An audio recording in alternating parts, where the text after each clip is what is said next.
Olá, bom dia. Olá do dia. A sinarquia. Sinarquia? O que é? Eu sou Lama Kunzon, eu sou um dos 12 lamas do templo budista tibetano aqui pelo Recreio dos Bandeirantes, Rio de Janeiro, localizado Estrada do Pontalmir, na praia da Macumba.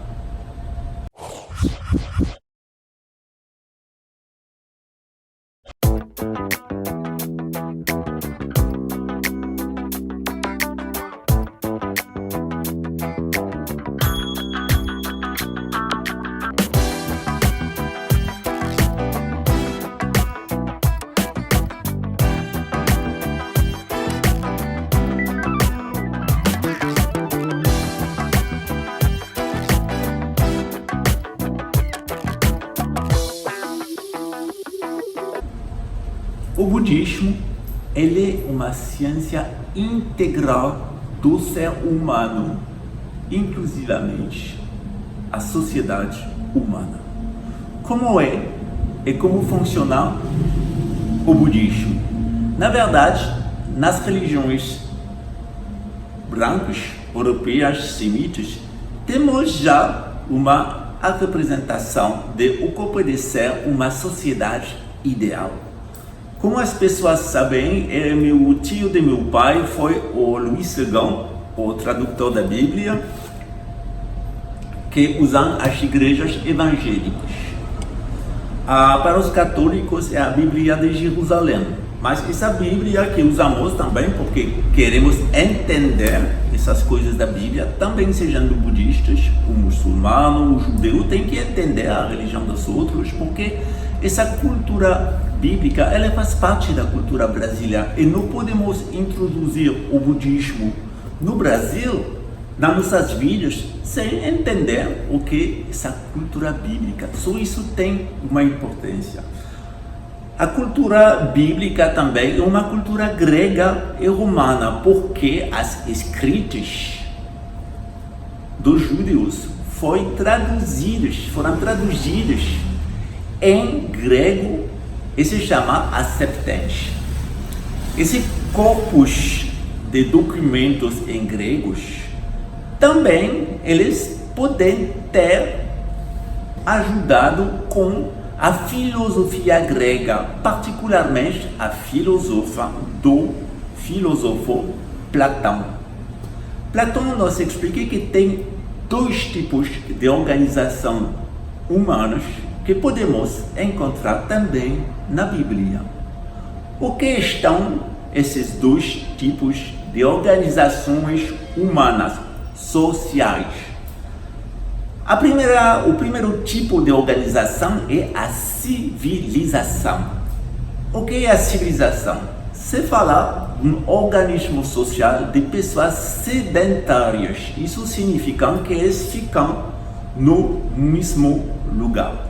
No passado, tivemos a civilização judeia, a civilização cristã, a civilização muçulmana, a civilização taoísta da China, a civilização shintoísta do Japão e a civilização xamânica do Tibete. Todas essas civilizações, eles tiveram uma organização exatamente igual, que podemos chamar a sinarquia. O que é a sinarquia? É um tipo de organização social que o filósofo grego Platão descreveu como no centro um rei filósofo, o imperador, o chefe do império, um rei supremo, e no redor dele tem 4 castas perfeitamente iguais com os próprios parlamentos deles. Os que oram, que tratam de medicina, que celebram os cultos, e se chamam em latino oratores. Os segundos, os belatores, são as pessoas do exército, da polícia, da justiça, dos impostos, que eles organizam e combatem para a preservação da sociedade. A terceira casta é a casta dos produtores, que sejam bens de agricultura ou bens de artesãos que vão produzir todas as coisas que se precisam para ter uma vida de sedentário. A quarta casta é a casta dos serviços, as pessoas que precisam ser educadas, que precisam ser ajudadas, mas que não podem ficar livres porque eles têm dificuldades para se adaptar dentro da sociedade, porque eles não têm um comportamento bom, se eles estão deixados a eles mesmos, eles têm que aprender idioma, organização social. Geralmente são pessoas que vêm de outros lugares e querem se integrar dentro da sociedade. Essas civilizações é um tipo de organização humana, outro tipo é o nomadismo.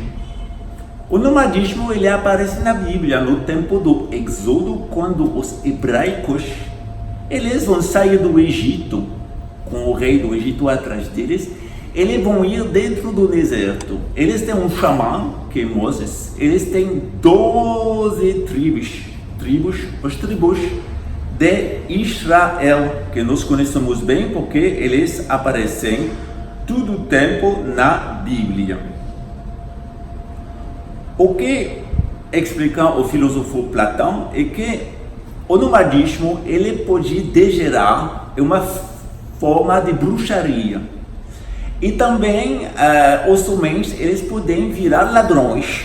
São como o tempo da colonização, tem mulheres que praticam uma tradição religiosa muito degenerada, um xamanismo preto, e os homens eles são autores de rádia, e significa que eles vão roubar, eles vão entrar dentro da sociedade, das civilizações para roubar e prejudicar os outros.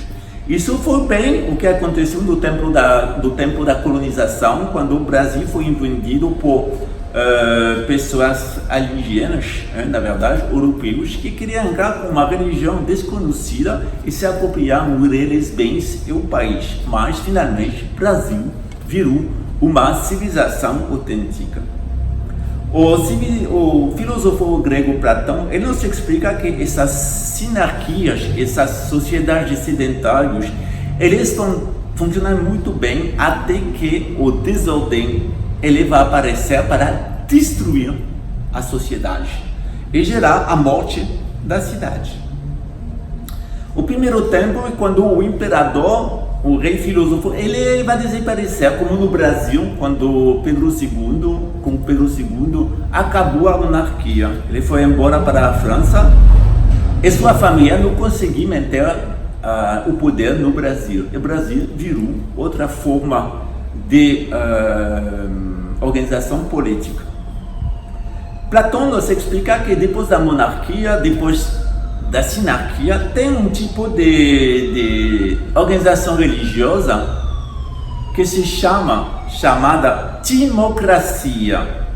Timocracia aparece no Irã. O poder, quando o poder são as pessoas religiosas que organizam o poder para o interesse mesmo deles. Eles consideram só a moralidade, só a ética. Mas não tem mais rei filósofo, não tem mais chá de Irã. O segundo tipo de poder que vai aparecer depois da timocracia é a oligarquia. É quando as pessoas belatoras, pessoas do exército, pessoas da polícia, da justiça, dos impostos, eles se apropriam do poder. Ele dá sua importância aos terrenos e às riquezas que você tem. Esse tipo de governo é na Rússia, onde tem uma oligarquia, que apareceu depois do comunismo e que gera com Vladimir Putin a Rússia e que se apropria, na verdade, o poder. Eles são grandes donos de terras, grandes industriais. Tem também a Grã-Bretanha, que é esse tipo de poder, o que se chama a oligarquia financeira. O terceiro sistema degenerado é o sistema chamado democracia, quando os produtores eles se apropriam o poder com um sentimento de igualdade.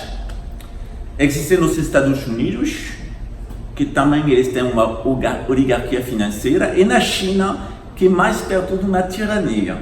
Porque quando tem só pessoas que têm uma mente de empregado, de serviços, vai aparecer uma tirania como na Coreia do Norte, uma sociedade onde não tem mais religião, não tem mais organização de grandes donos proprietários de terras, onde não tem mais ideia de campesino ou de artesão, mas que tem só pessoas que recebem dinheiro diretamente da tirania do governo. Só Platão nos ensina que quando acabamos a esse tipo de organização, somos muito perto de perder qualquer ideia de o que é realmente uma civilização. Só podemos ver que no mundo tem muito poucos países que têm autenticamente sinarquias, monarquias verdadeiras. Tem Marrocos com o rei Mohamed VI, tem o Butão com Jigme Wangchuk, que é o rei filósofo do Butão, o país do bem-estar, do indício do bem-estar. Eu vou explicar outra vez o que é indício do bem-estar. É melhor que a produção industrial e a agricultura é o bem-estar geral do país. De felicidade, o indício de felicidade do país. E também tem o Japão, com o imperador Naruhito, que ele é o rei filósofo do Japão. Platão nos explica que quando somos pessoas sedentárias, também é muito melhor ter uma sinarquia, porque realmente as pessoas no Irã eles sofrem muito da religião. As pessoas nos Estados Unidos, eles sofrem muito mais de outro problema que está ligado com esse poder de oligarquia da grande é a falta de dinheiro e de propriedade. Nas democracias, as pessoas eles sofrem muito das desigualdades sociais, como aqui no Brasil, que é uma democracia. E na tirania, as pessoas sofrem muito do jeito que está organizado o poder, porque a tirania, por exemplo, na Coreia do Norte, você tem 5 tipos de cortes de cabelo para homem, 7 para a mulher, e se você não faz, você vai à prisão. Só não tem nenhum lugar, nenhum bem, nenhum individualismo. Tudo está feito para o tirano, para a coletividade que lá ele se apropriou. No budismo, temos um sistema de organização que é muito simpático, porque o budismo, o Buda Gautama, ele fez a experiência que o poder, o rei filósofo de seu pai estava um doente mental, um psicopata. Só ele queria ficar dentro de uma sociedade sedentariana, mas ele não queria do nomadismo. Só ele experimentou a civilização podre, que era de seu pai, feita de corrupção, de mentiras dos mídias, desapropriação dos pobres, de doenças geradas artificialmente e de tudo o que encontramos no mundo moderno, gerado pelos Estados Unidos, principalmente a China. O que fez o Buda? Ele teve a ideia de substituir ao rei filósofo uma organização de clérigos e de leigos chamado a Sangha, a comunidade budista. Ele celebra o ensino do Buda, e o ensino do Buda se chama o Dharma. No budismo temos 3 elementos. Temos o Buda, seu ensino que é o Dharma, e também temos a Sangha, que é a comunidade budista. O que podemos entender é que em todas as civilizações tem o que podemos falar uma lei cósmica. O que é a lei cósmica? É a sinarquia, um tipo de organização como nomadas ou como sedentários. No Islã se chama a Sharia, no judaísmo se chama a lei judaica, a Torá. Na China se chama o Dao, na grega se chamava a Doxa. E também na minha idade se chamava o Taro. Só tem esse A e esse O que significa que temos uma organização social que está um print, uma cópia do que está acontecendo no céu. Podemos ver que tem 12 constelações do zodiaco, como o sistema dos nômades. E temos também no chão 4 elementos, o ar, o fogo, a água, a terra, que correspondem às 4 castes. Isso significa que todas as religiões, todas as organizações humanas, ele tem o que se chama atrás, dentro deles, um esoterismo. Esse esoterismo se chama a sabedoria, a filosofia, também se chama a gnose. Esse O, esse A, temos também na francmaçonaria, na tradição dos maçons, temos esse círculo zodíaco com o compass, e temos um outro instrumento, eu não me lembro a palavra em português, que permite como o A, de gerar uma organização, um verbo sagrado, um verbo de organização dentro dessa matriz cósmica. Nosso templo é dedicado ao bem-estar social coletivo, como o bem-estar individual. Por isso que temos aulas que tratam de política, de história, de religião, mas também de saúde psicológica, de saúde sutil e de espiritualidade. Sejam bem-vindos aqui em nosso templo. Temos uma aula pública cada dia que está gravada e difusada, dada na internet, no canal YouTube do Templo Escola Budista do Rio de Janeiro. Nossa particularidade, e como foi ator, é que usamos artes cênicas para nos apropriar as aulas de budismo, para nos apropriar a sabedoria. Interessante, né? Geralmente temos 2 achos de tratamento. Cuidamos particularmente de pessoas vítimas de abuso sexual, que sejam autores, vítimas ou filhos de autores e vítimas, particularmente incesto ou abuso sexual infantil, e cuidamos também de dependentes químicos. O interesse de nosso templo é que não vamos usar a psicologia de Freud, a psicanálise, técnicas psicanalistas, a psicanálise freudiana. Vamos usar a psicologia budista, que cuida do bem-estar de um jeito muito diferente. Freud, ele vai fazer crescer o ego, reforçar o ego. O budismo não. Ele não considera o ego, ele considera nossa própria natureza Buda, que é a base de nosso bem-estar. Também com dependentes químicos, não usamos remédios artificiais, não proibimos nada, mas usamos técnicas dos indígenas do Brasil e também do Gabão, da África. Isso é nossa particularidade. Também no budismo tibetano temos nossas próprias receitas com minerais, metais, plantas, animais, com muitas semelhanças com a medicina chinesa, e usamos também a acupuntura.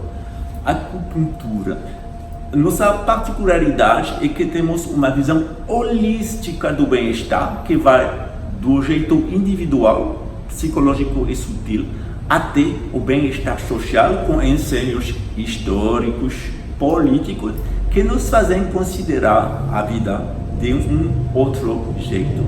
Seja bem-vindo, Estrada do Pontal 1000, na esquina, onde tem a rotatória do Mahamá, se chama Skypier Mahamá, templo budista, tem uma conveniência, tem uma lanchonete e tem uma sala de conferência e salas onde as pessoas podem receber horas particulares, ensaios e também consultar um especialista dentro dos sujeitos da era da saúde e do bem-estar. Um grande abraço, um grande beijo, até breve, tchau, tchau!